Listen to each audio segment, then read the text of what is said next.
when I tried out for High School Musical, the song that I used was Aladdin. It's like, one jump ahead of the breadline, I steal only what I can afford. That's everything.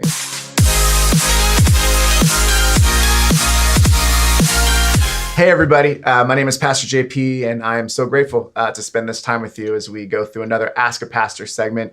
And so the question that we had for us today that we're going to talk through is does God really speak to us? And I think that is it's an incredible question, and one that for some of you, maybe you don't really know the Lord yet, and you're still trying to figure that out. And for you, I would say in a short answer, yes, he absolutely does through his word, the Bible, through other people that know the Lord and can connect and provide wise counsel and wisdom in that, and also through times of prayer. And so if that's one of you that you're trying to figure out, does he speak? Absolutely, he does. And we would love, maybe in a future segment, maybe we'll dive in a little bit more of how and what that might look like. But a question that I think we all need to kind of wrestle with a little bit is whether that's you or whether you're someone who has a relationship with God, but you're still trying to figure out that it seems like he's not speaking. And is he really speaking to us? And a question that maybe is behind this question is not necessarily just does God still speak to us or does he really speak to us? The question that we'd like to process through is when he speaks, are we truly able to listen? Now, I heard this quote a few years ago from Bernie Krause, who was a person who recorded nature sounds. And he talked about how in the year 1968, in order to get 1 hour of uninterrupted nature sounds, like babbling brooks and birds and like, caca, in order to do that, it would take about 15 hours of recording to get that 1 hour of just uninterrupted nature sounds. Nowadays, it's said that it'll take over 2,000 hours to get that one single hour of uninterrupted sounds. Now, what does that tell us? It tells us that there's a lot of noise going on, that there's a lot of just extra things that are just bombarding us.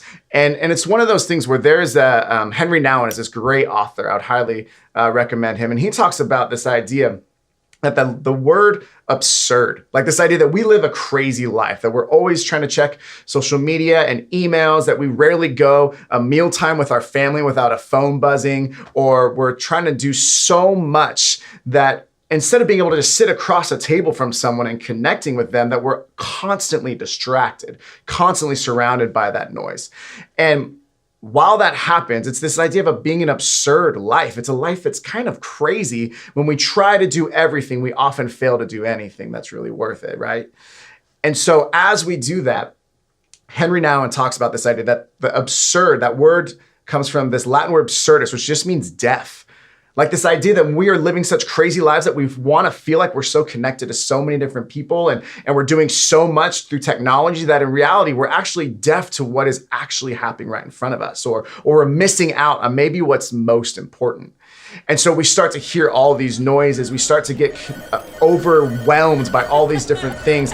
And then all of a sudden it's like, I got to check my social media. I got to make sure that I have my emails on. I got to make sure that I have the TV on. I got to make sure that if people are going crazy and things are all around me, and all of a sudden we just get so overwhelmed that what we really need to do is just stop.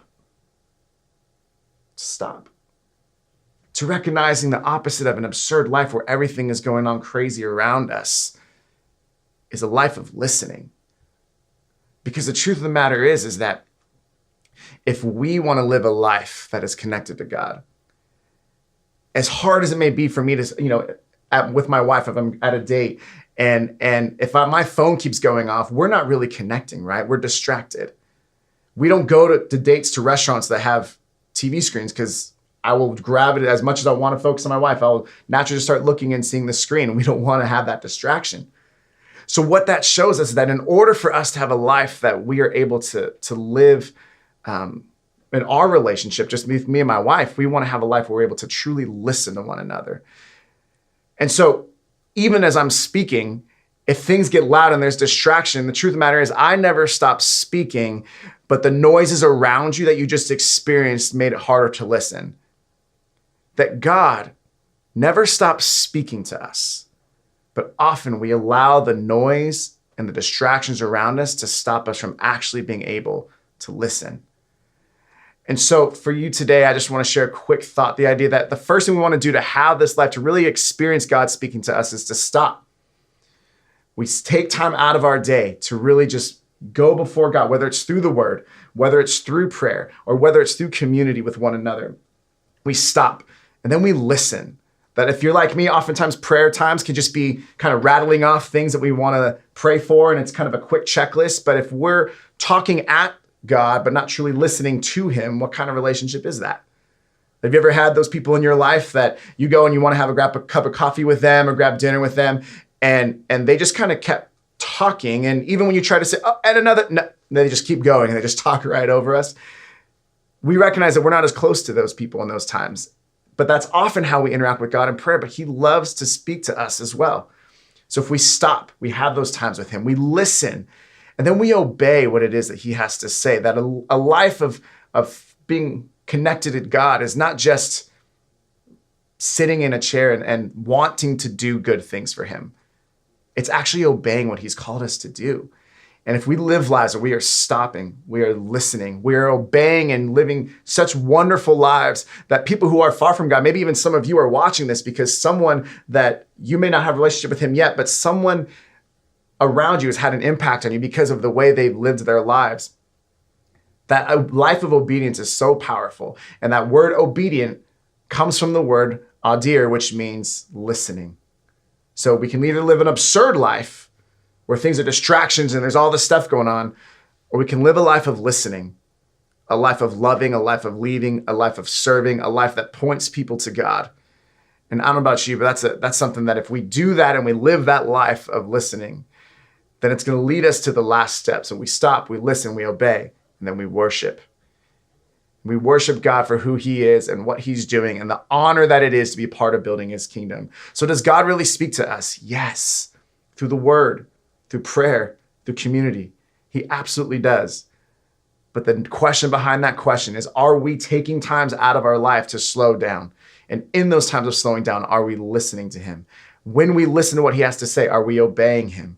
And when we are obeying him, are we culminating that in giving glory back to God through worship? And if you do that, that's S.L.O.W. It's this idea of we need to slow down our lives. I know that's really simple for today. I hope that helps you as we talk about a life that is listening to God because he truly is speaking. The question is, are we doing the best that we can to hear what he has to say? Thank you guys so much for watching Ask a Pastor, and we're excited to have this time with you.